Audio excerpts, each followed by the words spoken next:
everyone, and happy Thanksgiving. This is Mercs of the Conqueror, and today I will be playing Kerbal Space Program and reviewing some mods for Thanksgiving. So, at this point, I was probably just opening the world that I used all the mods in. So yeah, and so I edited a little bit for like 10 minutes in this.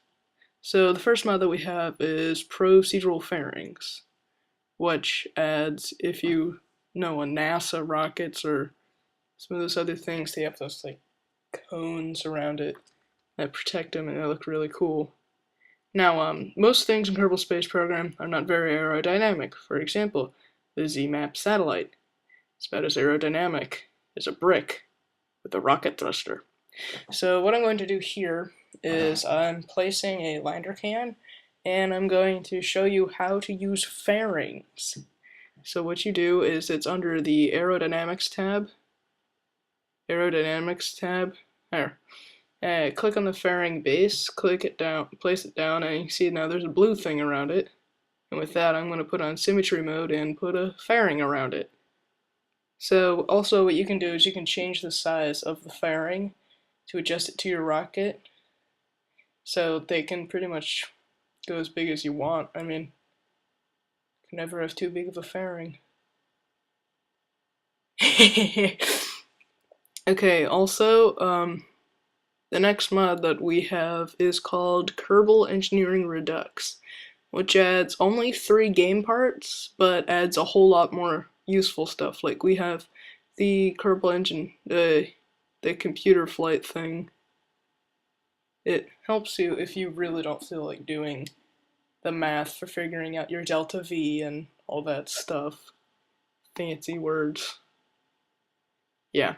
So, this is a rocket I built a while ago called the Kaiba module. It's a station I built, so I'm going to take off my fairings from procedural fairings. And there. Now, this is the Kaiba. It's not very important. That's my flight computer there, if you can see that.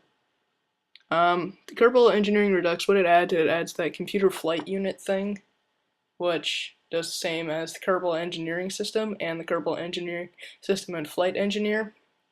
So the difference between all 3 of them is that the Kerbal Engineering System only tells you stuff in the VAB, and the Flight Computer Engineer and Flight Engineer, blah blah blah, whatever it's called, tells you it in flight.